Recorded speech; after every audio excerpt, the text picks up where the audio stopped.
Mike Mazzei.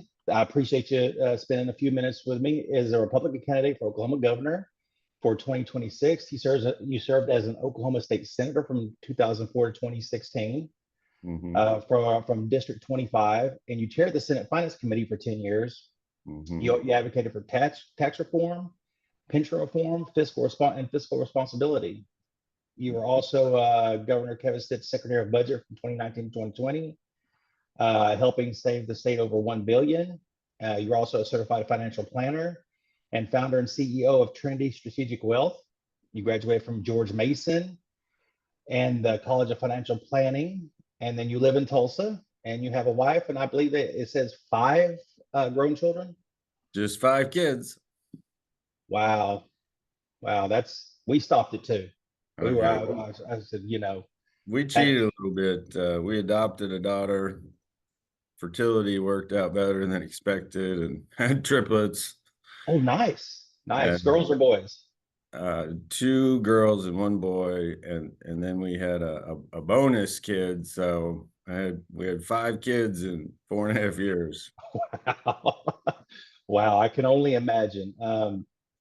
That I get you. That's definitely a motivation. Your motivation for success, right? You have all these. Had to pay the bills. Exactly. And then your campaign seems to focus on education reform, tax reduction, and public safety. Did I get anything wrong? That all sounded pretty accurate. Pretty accurate. So, I guess my first question, which is always the obvious question, why are you running for governor? Just being involved in public policy for 20 plus years, Stephen. We've love Oklahoma, want to focus on opportunities for more growth and prosperity for our kids and grandkids, but are really troubled by some big problems that have not been addressed, even though we have this, super majority of Republicans at the state capitol. 20% of our 8th graders, according to the latest Nation's Report Card, can't read proficiently. That means 500,000 Oklahoma students are going through the system, and they're not going to be prepared for, college, career tech, or life. There's been lots of talk about tax reform, but there hasn't been a transformation of the tax code. And so we have a competitive disadvantage versus the other no income tax states, partly because we've wasted hundreds of millions of dollars on wasteful green energy projects and corporate welfare. And then our communities have become less safe because here in conservative Oklahoma, we adopted these liberal laws of making retail theft a misdemeanor.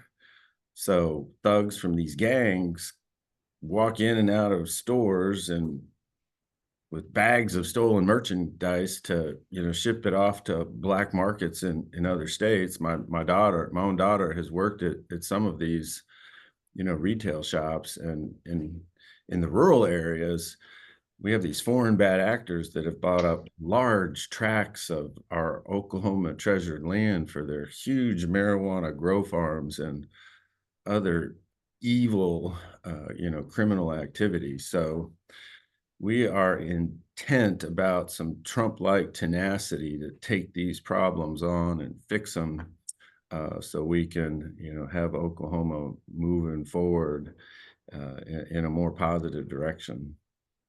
well, and that's sounds good. Sounds wonderful. I mean, I know I consider Okmulgee kind of the epitome of how Oklahoma is run as a larger entity, because Okay. 100 years ago, Okmulgee was one of the richest cities in the country.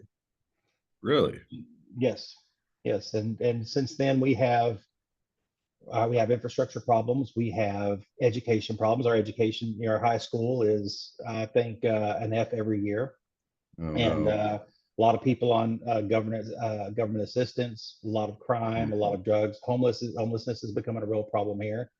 Okay. And and that's but it's not unusual. It's happened all over Oklahoma in these small towns and Yeah. in the larger cities. Um, and so it's kind of hard to bring businesses into a place like Okmulgee County when we don't have a workforce, we don't have housing, we don't have the infrastructure that will hold up, we don't have roads that will hold up to all these large trucks we need to have coming in and out. Yeah. And so, and that's, one of those things where you just, what are you supposed to do? And the state seems to have their priorities elsewhere. And instead of helping out, these towns, cities. And then you did mention the Chinese nationals buying up Oklahoma farmland. I do know, just in our county, I know of 3 pot farms that are all run by Chinese. Oh, that's And just so, terrible. and people live near them. In fact, as we drive by them, I don't know how you can live within 200-300 feet of those things and just keep your sanity. Yeah. They're awful places anyway. Yeah. um, It but just should not be. And what really aggravates me about that, Stephen, is the hypocrisy at the state capitol when they passed a law last year and they declared victory about, see, we passed this law and foreigners can't buy, Oklahoma property. But then the special interests and the attorneys general's office, worked out kind of these loopholes in this affidavit when you file a deed.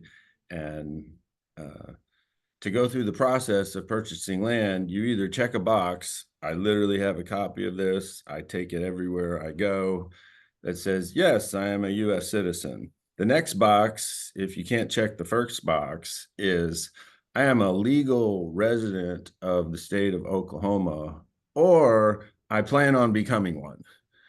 And you check that box and you're allowed to buy the land.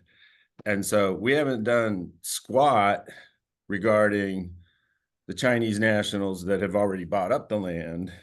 right. And there's a giant loophole for foreign bad actors to keep buying up more land. And, that stuff's got to stop. And like I said earlier, we need some Trump-like tenacity that will just cut through the status quo and the special interests and focus on what's best for, the hardworking people of Oklahoma. Well, and I saw part of your platform was fiscal responsibility. Does that does that mean pushing a?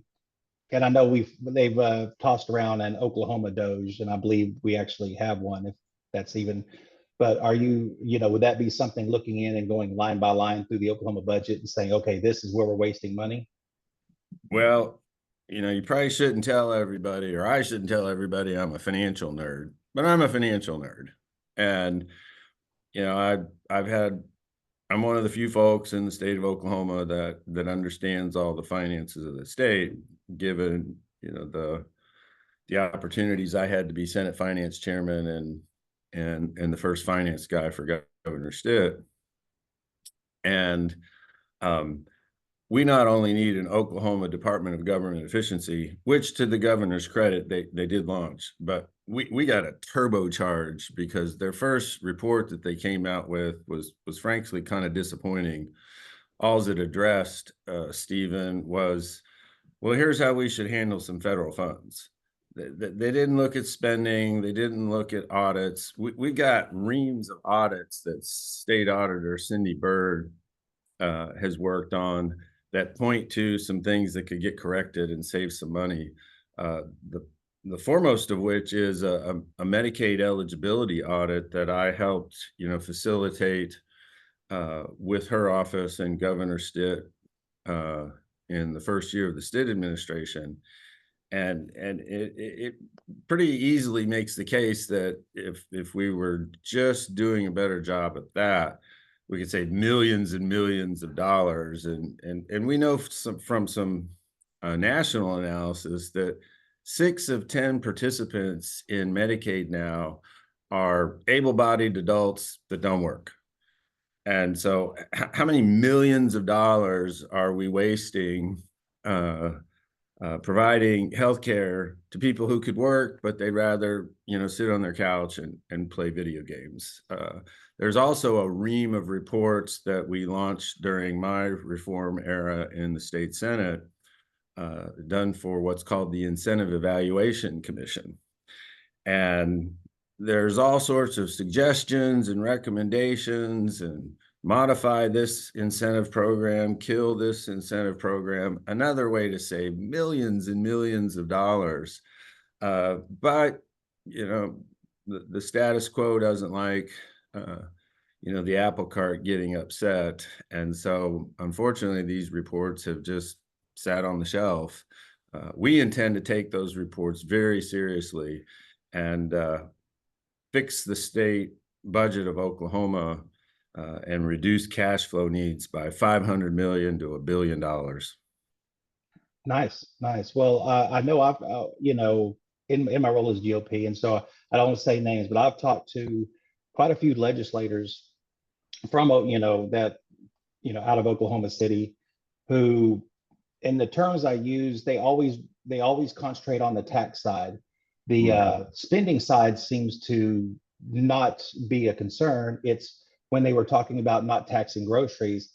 I heard a lot of people say, and a lot of them legislators say, well, we're going to have to make up for that shortfall some way. And so it was about increasing revenue, not about decreasing spending. And I even heard one, like I said, I'll never tell who, but they actually called some of the federal money we were getting in funny money. We're getting funny money for that, from the federal government. And that really bothered me because, these are conservatives. These are people who are supposed to be, I'll use the word conservative again, which goes along, fiscally conservative, and they don't seem concerned about the spending end. They just seem concerned about what they can bring in on taxes in order to progress forward in whatever their agenda is. There's always a way to spend more money, and we've gone way overboard in the state of Oklahoma, trying to be all things to all people versus focusing on the very top priorities of getting our kids reading and ready for life, taking great care of our roads and bridges, making, public safety and more officers and more troopers on the force. You help run a business. I've been running a business since 1996. Could your business handle, a 3 to 5% decrease in spending if you had to buckle up a little bit or focus Absolutely. on other Absolutely, priorities? we could. Well, they Absolutely. don't. Literally 3 to 5%, savings on the overall state spending plan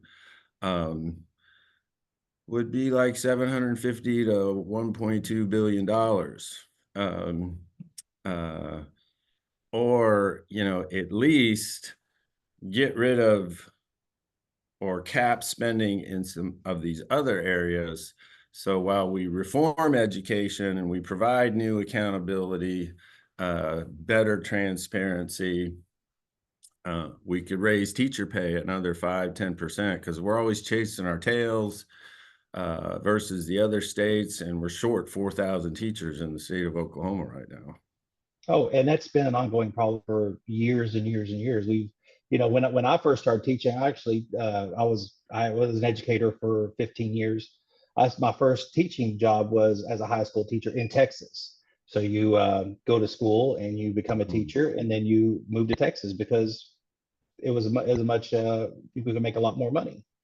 But on the education end, that part of that's reform. My wife was reading me an article. I think it was, I won't tell you what day. Days run together. And she said, and I haven't confirmed this, but somewhere along about half of the education money makes it to the classroom, the other half doesn't.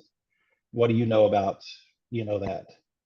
Well, I did a financial study of Tulsa Public Schools recently, and out of a 700 some million dollar total spending package, not quite half, not quite 50% of the money was actually going to teachers in the classroom.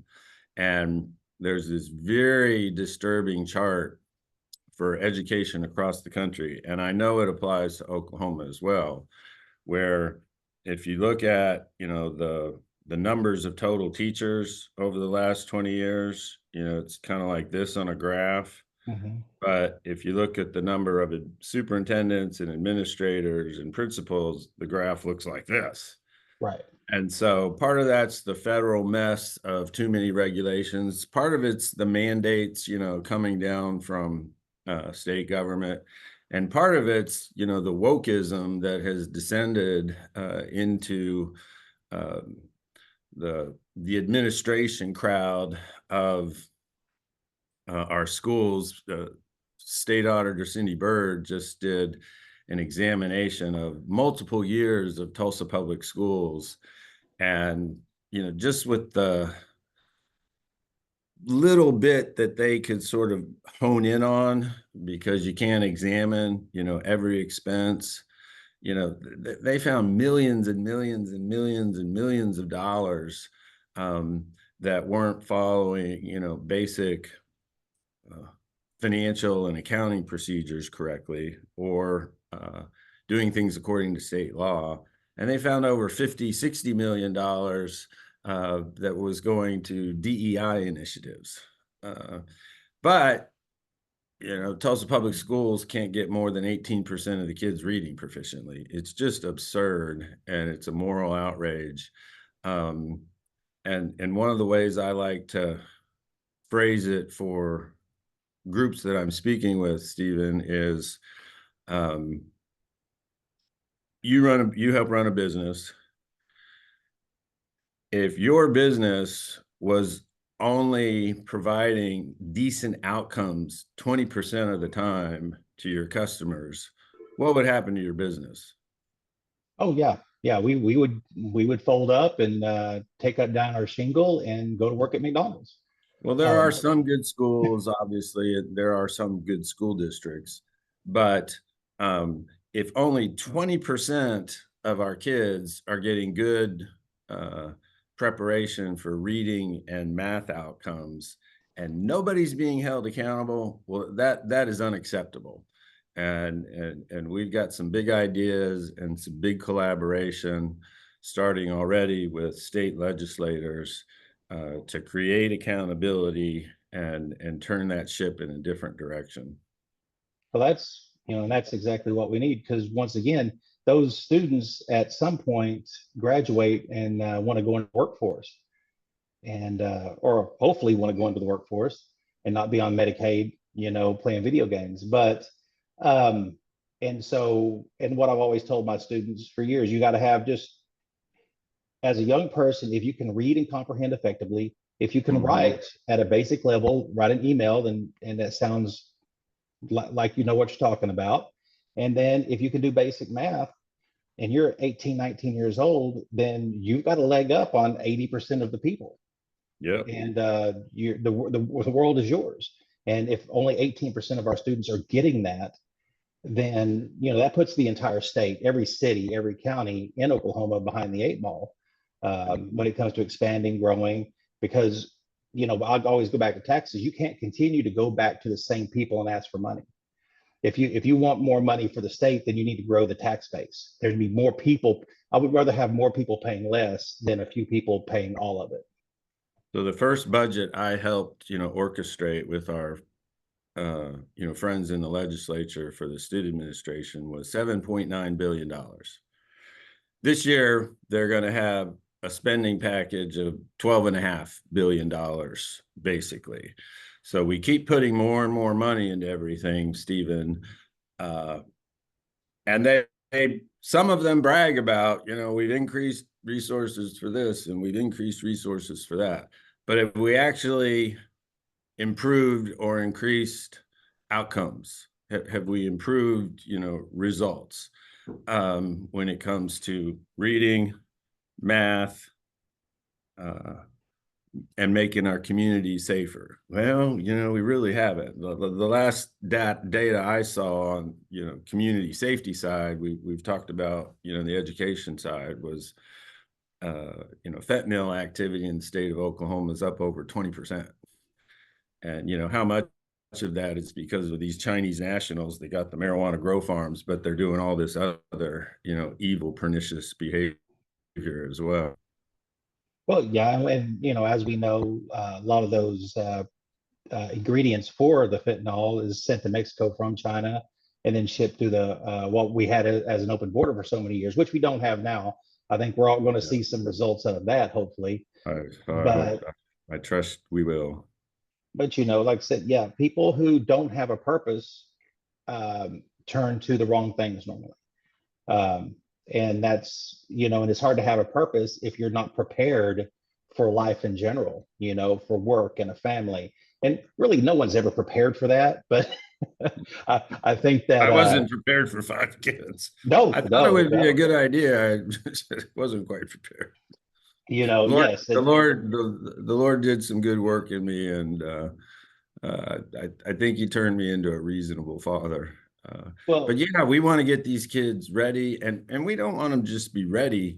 We want them to have success. We want them to have big dreams. We want them to become, leaders in Okmulgee, and leaders in Tulsa, and leaders at the state capitol, and leaders for America. I mean, that's what I've tried to communicate to my kids, and that's uh, the dreams we want all of the kids of Oklahoma to have. Think big, dream big, shoot for the stars. well, and I think it's a good thing that's what you're looking toward. And finally, I know you don't have a whole lot of time. We've probably burned most of our time already, but you did mention public safety and policing. Now, I always find that as a double-edged sword, you know, that we do need more police out there. We need more police, but we also, I think we need better policing out there as well. Um, and I'm fine with traffic control. That's fine. If you're speeding, you get caught, take your ticket and say sorry and pay it and go on. But I feel like revenue generation becomes the primary goal sometimes for these smaller towns and counties through traffic tickets and whatnot, and real crime kind of gets left behind. And is there a way to address that as far as how we can we see high profile crimes and everybody gets on those, but there's a lot of middle of the road crimes. There's a lot of theft and larceny and things that just aren't interesting because they don't have immediate results. And so they kind of get pushed to the back of the burner and become cold cases very quickly. Yeah, depending upon, how deep we want to dive into that, Stephen, I think we'd have to collaborate with both our sheriff friends and our, municipal police department friends. I know in a world of limited resources, I to your point about has the eye gotten off the ball? Mm-hmm. Um, when my daughter, as I referred to earlier, tells me, when she doesn't work for PetSmart anymore, but when she was at PetSmart, these people would come in and, walk out with these bags of goods. And obviously why aren't the police focusing on catching these thieves? Right. Well, we changed our laws in Oklahoma and made it a misdemeanor. And so nothing's going to happen if they go after these guys, and they're going to be back. They can't even put them in jail. And so in a world of limited resources, there's not a proper focus on protecting our small, mom and pop retail stores, which is really tragic. And, employees like my daughter say, don't do anything. We just let them walk. We don't want you trying to address anybody, leaving the store, and it doesn't do us any good to call the police. And, the police are thinking, well, we've had our legs cut out from under us. So, we've really got to reverse that and, go back to, if you rob a store, you go to jail, and it's not just a misdemeanor. Um, and so to your point, we need to not only support our law enforcement officers, but we need to reverse some of these terrible ideas.